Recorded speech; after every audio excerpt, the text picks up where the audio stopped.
আল্লাহ তোমার দরবারে আমি পড়ে আছি, এভাবেই থাকবো। তুমি যতক্ষণ আমাকে মাফ করবে না আমি এই মসজিদ থেকে বের হব না। এইভাবে আল্লাহর দরবারে কান্নাকাটি করা, মসজিদে বসে থাকা, এটাই হচ্ছে ইতিকাফ। সুবহানাল্লাহ। হাদিস শরীফের কোনো রেওয়ায়াতে দেখা যায়নি যে 10 দিনের মধ্যে রাসূল সাল্লাল্লাহু আলাইহি ওয়াসাল্লাম কোনো সময় গোসল করেছেন। মহল্লাবাসী গুনাহের দায় থেকে মুক্তি পাবে, কিন্তু সওয়াবের অংশীদার হবে না। আসসালামু আলাইকুম ওয়া রাহমাতুল্লাহি ওয়া বারাকাতুহু।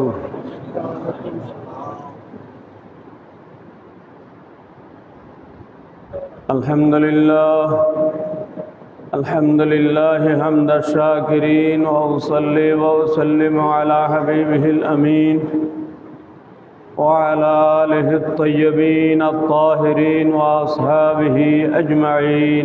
আম্মা বা'দ। আউযু বিল্লাহি মিনাশ শাইতানির রাজীম। বিসমিল্লাহির রহমানির রহিম। وعهدنا إلى إبراهيم وإسماعيل أن طهرا بيتي للطائفين والعاكفين والركع السجود. وأيضا قال الله عز وجل في شان حبيبه ومحبوبه مخبرا وآمرا إن الله وملائكته يصلون على النبي يا أيها الذين آمنوا صلوا عليه وسلموا تسليما. صلى الله على سيدنا محمد وآله وأصحابه وسلم. صلى الله على سيدنا محمد وآله وأصحابه وسلم. صلاة يا رسول الله عليكم، سلام يا حبيب الله عليكم.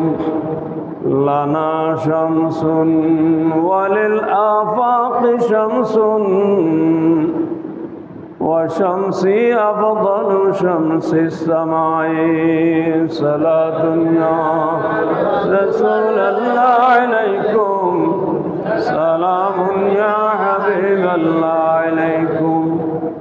لأن الشمس تطلع بعد فجر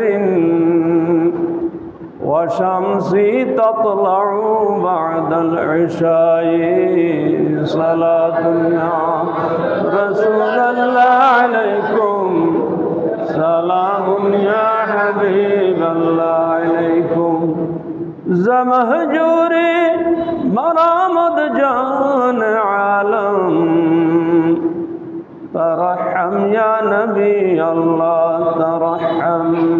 صلاة يا رسول الله عليكم، سلام يا حبيب الله عليكم.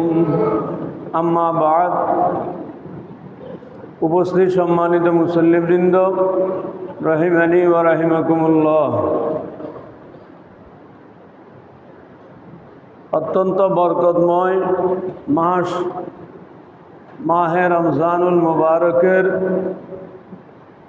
বেশিরভাগ অংশ আমাদের মাঝ থেকে বিদায় নিয়ে যাচ্ছে। প্রায় 2/3 আজকের দিনটি অতিবাহিত হলেই এই রমজান শরীফের 3 ভাগের 2 ভাগই আমাদের মাঝ থেকে বিদায় নিয়ে যাবে। আমরা জানি না এই রমজান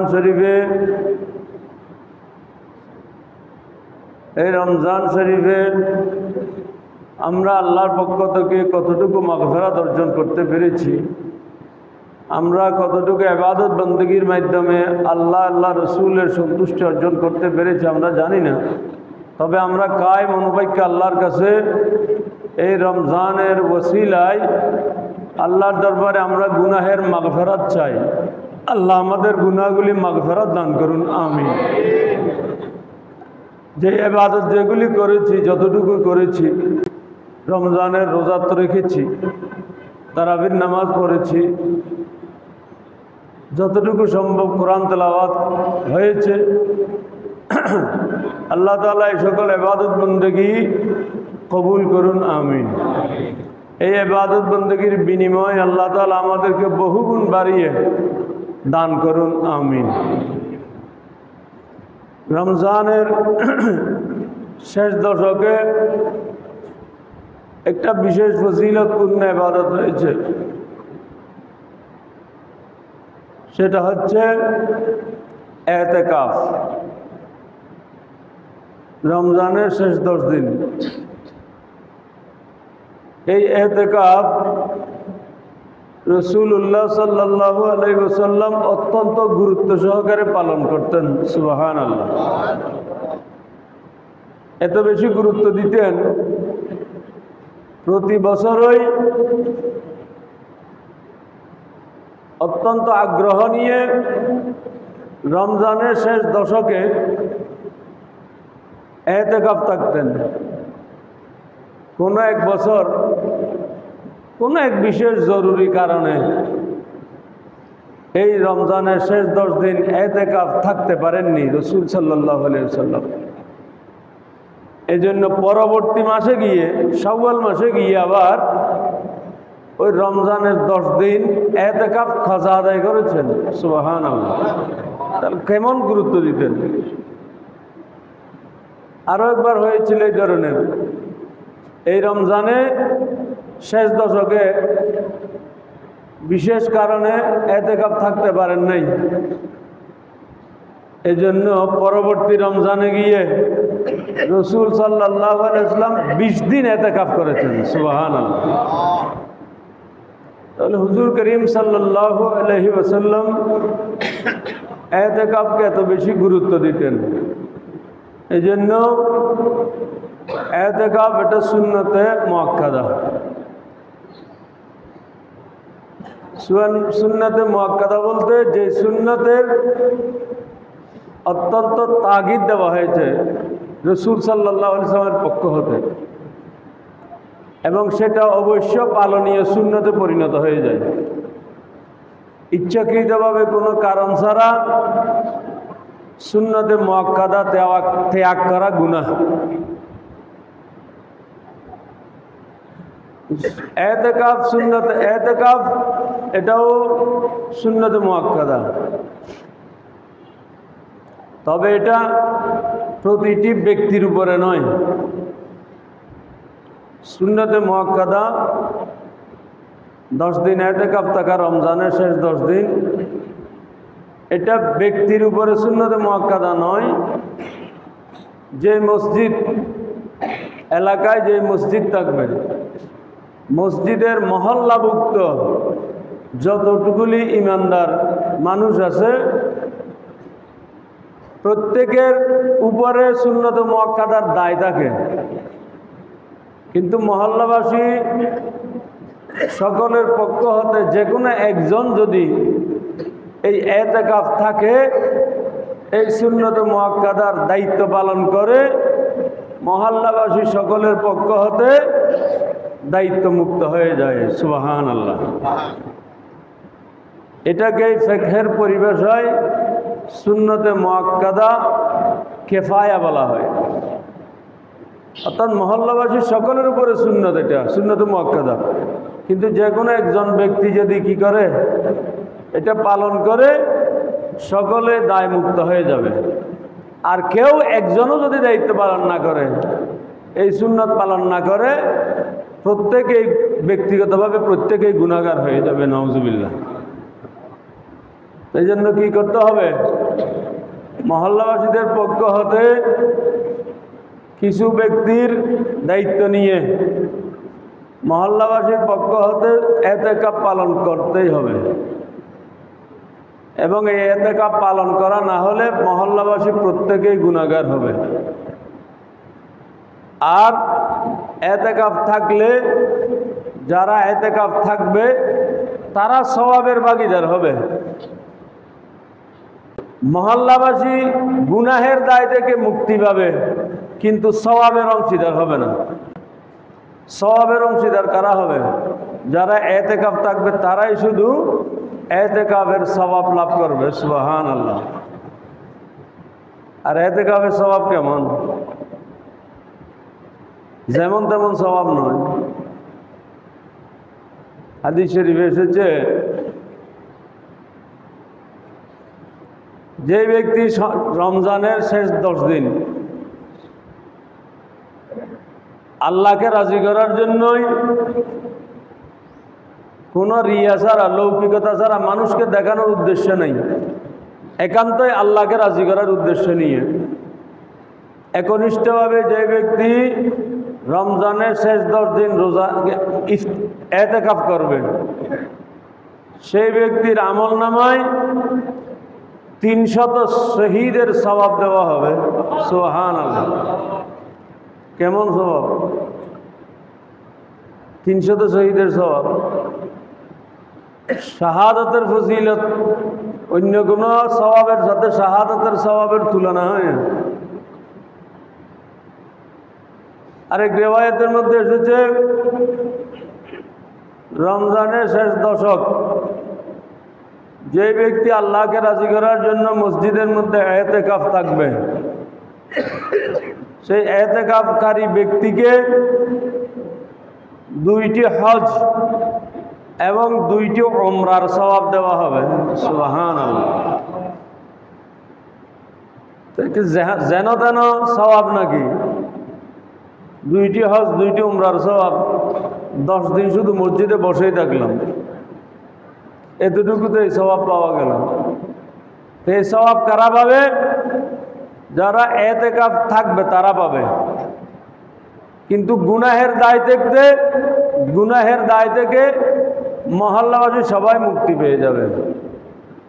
সওয়াব সবাই পাবে না, কিন্তু গুনাহের দায় থেকে সবাই মুক্তি পেয়ে গেল। আলহামদুলিল্লাহ। কইভাবে বলা হয়েছে, রিওয়ায়াতের মধ্যে এসেছে, যেমন হুজুর সাইয়েদনা গৌসে পাক রাদিয়াল্লাহু তাআলা আনহু একটি হাদিস নকল করেছেন। হুজুর গৌসে পাক বলছেন, যারা একান্তই আল্লাহ তাআলাকে রাজি করার জন্য মসজিদের মধ্যে এতেকাফ থাকে, এই এতেকাফকারী ব্যক্তিদের জন্য, এই এতেকাফকারী ব্যক্তিদের সাথে আল্লাহর কিছু রহমতের ফেরেশতাদের বন্ধুত্ব হয়ে যায়। সুবহানাল্লাহ। বন্ধুত্ব হয়ে গেলে কেমন হয়? এতেকাফকারী ব্যক্তিদের জন্য আল্লাহর পক্ষ থেকে গায়েব থেকে সাহায্য আসে। সুবহানাল্লাহ। কেমন সাহায্য? এতেকাফকারী ব্যক্তিদের সাথে রহমতের ফেরেশতাদের, কিছু রহমতের ফেরেশতাদের বন্ধুত্ব হয়ে যায়। যখন সেই এতেকাফকারী ব্যক্তি মসজিদ থেকে বের হয়, চলে যায় মসজিদ থেকে এতেকাফ শেষ করার পরে, তখন ওই যে রহমতের ফেরেশতাদের সাথে এতেকাফকারীর বন্ধুত্ব হয়েছে, সেই রহমতের ফেরেশতারা সেই এতেকাফকারী ব্যক্তিকে জমিনের মধ্যে খুঁজতে থাকে, কোথায় আছে। যখন সেই এতেকাফকারী ব্যক্তি কোনো সময় অসুস্থ হয়ে যায়, ওই রহমতের ফেরেশতারা সেই এতেকাফকারী ব্যক্তির সেবা শুশ্রূষার কাজ পালন করে। সুবহানাল্লাহ। যখন এতেকাফকারী ব্যক্তির কোনো প্রয়োজনীয়তা দেখা দেয়, তখন আল্লাহর ওই রহমতের ফেরেশতারা সেই এতেকাফকারী ব্যক্তির প্রয়োজনীয়তা পূরণের জন্য সর্বোচ্চ চেষ্টা করে। সুবহানাল্লাহ। তাহলে যারা এতেকাফ থাকতে পারে, তাদের জন্য আল্লাহর রহমতের কিছু ফেরেশতা বন্ধু হয়ে যায়। তারা যখন অসুস্থ হয়, রহমতের ফেরেশতারা সেবা করে। তাদের যখন কোনো প্রয়োজনীয়তা দেখা দেয়, ওই ফেরেশতারা সেই প্রয়োজনীয়তা পূরণের জন্য সর্বোচ্চ চেষ্টা করে। সুবহানাল্লাহ। আর এতেকাফকারী ব্যক্তি, যে ব্যক্তি এতেকাফ থাকে মসজিদের মধ্যে, মসজিদে এতেকাফ থাকার অর্থ হচ্ছে আল্লাহ তোমার দরবারে আমি পড়ে আছি, এভাবেই থাকবো। তুমি যতক্ষণ আমাকে মাফ করবে না আমি এই মসজিদ থেকে বের হব না। এইভাবে আল্লাহর দরবারে কান্নাকাটি করা, মসজিদে বসে থাকা, এটাই হচ্ছে এতেকাফ। সুবহানাল্লাহ। তো যারা এই ধরনের এতেকাফ করবে তারা আল্লাহর অত্যন্ত নিকটে চলে আসে, জাহান্নাম থেকে অনেক দূরে চলে যায়। সুবহানাল্লাহ। আল্লাহর কাছে চলে আসে, জাহান্নাম থেকে দূরে চলে যায়। কতটুকু দূরে যায়? রিওয়ায়াতের মধ্যে এসেছে যারা এতেকাফ থাকে, মুতাকিফ এতেকাফকারী ব্যক্তি, এতেকাফকারী ব্যক্তির সাথে জাহান্নামের মধ্যবর্তী স্থানে আল্লাহ তাআলা এতেকাফকারী ব্যক্তির সাথে জাহান্নামের দূরত্ব সৃষ্টি করে দেওয়ার জন্য, এতেকাফকারী ব্যক্তির সাথে জাহান্নামের দূরত্ব তৈরি করে দেওয়ার জন্য এই এতেকাফকারী ব্যক্তি আর জাহান্নামের মাঝখানে তিনটি এত বিশাল বিশাল গর্ত, খন্দক খনন করে দেওয়ার ব্যবস্থা করবেন, যে এক একটি খন্দকের বরত্ব, এক একটি খন্দকের বিস্তৃতি হচ্ছে আসমান আর জমিনের সমান। সুবহানাল্লাহ। আসমান আর জমিনের সমান হচ্ছে এক একটা খন্দকের বিস্তৃতি। ওই এতেকাফকারী ব্যক্তির সাথে জাহান্নামের সাথে মধ্যবর্তী স্থানে আল্লাহ এইভাবে এই খন্দক তৈরি করে দিয়ে উভয়ের মধ্যে দূরত্ব সৃষ্টি করে দেবেন। সুবহানাল্লাহ।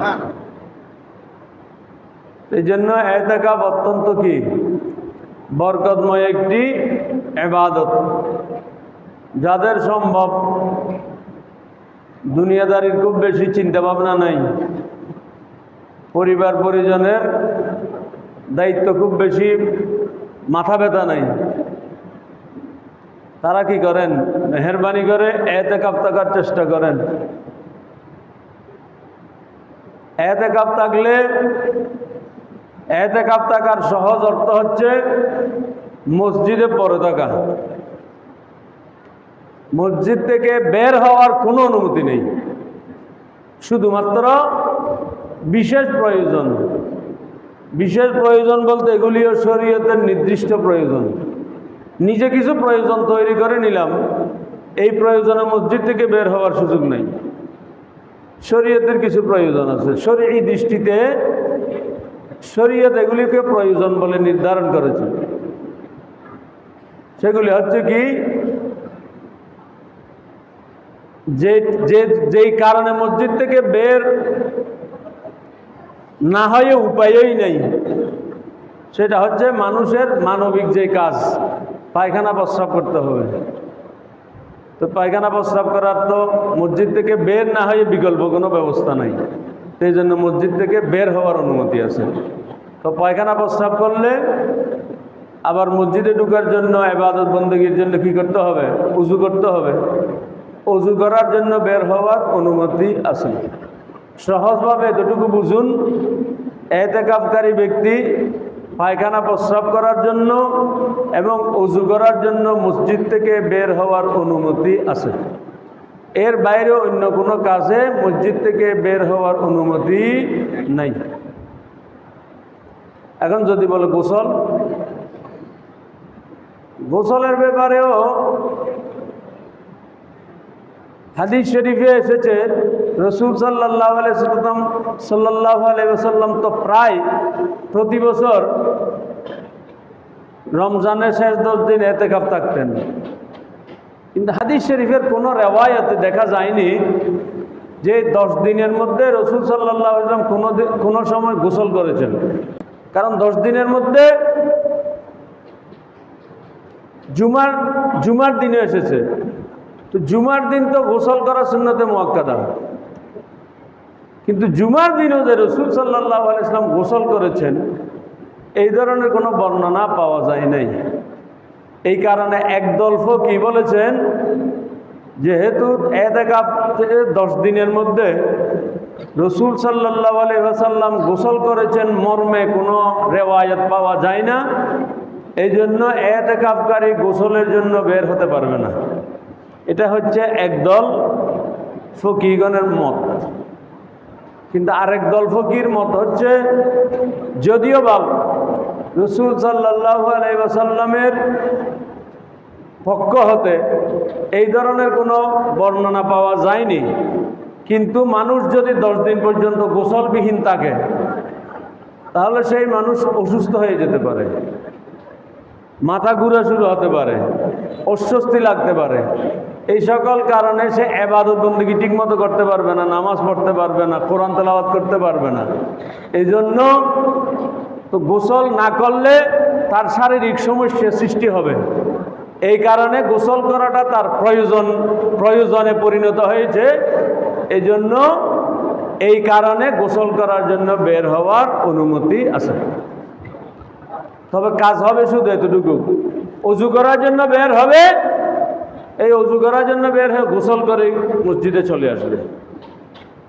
এই অজু করার জন্য বের হলো, পায়খানা প্রস্রাব করার জন্য বের হলো কোনো মুতাকিফ এতেকাফকারী, এই পায়খানা প্রস্রাব করা, অজু করা বা গোসল করা এর বাইরে অন্য কোনো কাজ করতে পারবে না। যাওয়া আসার পথে কারোর সাথে দেখা হলে সালাম করতে পারবে, জবাব দিতে পারবে, কেমন আছেন ভালো আছেন এতটুকু বলতে পারবে। হাঁটা চলার মধ্যে দাঁড়িয়ে একটু মুসাফাহা করলাম, একটু কুশল বিনিময় করলাম, ঘরের মানুষজন কেমন আছে এগুলি জিজ্ঞেস করলাম, এই ধরনের অনুমতি নাই। কেউ যদি মসজিদের বাইরে বের হয়ে কারোর সাথে এইভাবে কথা বলে এতেকাফ ভেঙে যাবে। কথা বলাটা এতেকাফ ভাঙার কারণ নয়, বুঝেন। এখান থেকে মসজিদ থেকে বের হয়ে শৌচাগার পর্যন্ত যাওয়া, এই মাঝখানের রাস্তায় যাওয়ার পথে যদি কারোর সাথে দেখা হয়, হাঁটার মধ্যে সালামও দিতে পারবে, জবাবও দিতে পারবে, কথাও বলতে পারবে হাঁটার, কিন্তু দাঁড়িয়ে কথা বলতে পারবে না। তাহলে কথা বলার কারণে এতেকাফ ভাঙবে না, কিন্তু মসজিদের বাইরে বিনা কারণে অবস্থান করার কারণে এতেকাফ ভেঙে যাবে। অর্থাৎ মসজিদের বাইরে বিনা কারণে কোনো কারণ ছাড়া মসজিদের বাইরে কদম দিলেই, 2টি কদম দিলেই এতেকাফ শেষ। প্রয়োজন শুধু কতটুকু, ওই যা বললাম। আর এতেকাফকারী ব্যক্তির মসজিদে খাওয়া দাওয়া করার অনুমতি আছে। তো এতেকাফকারী ব্যক্তিদের কিছু আত্মীয় স্বজন থাকতে হবে যারা খাবার দাবার সরবরাহ করবে, মসজিদে এনে পৌঁছাই দিতে হবে। খাবারের জন্য আবার বের হওয়ার অনুমতি আছে কিছু ক্ষেত্রে।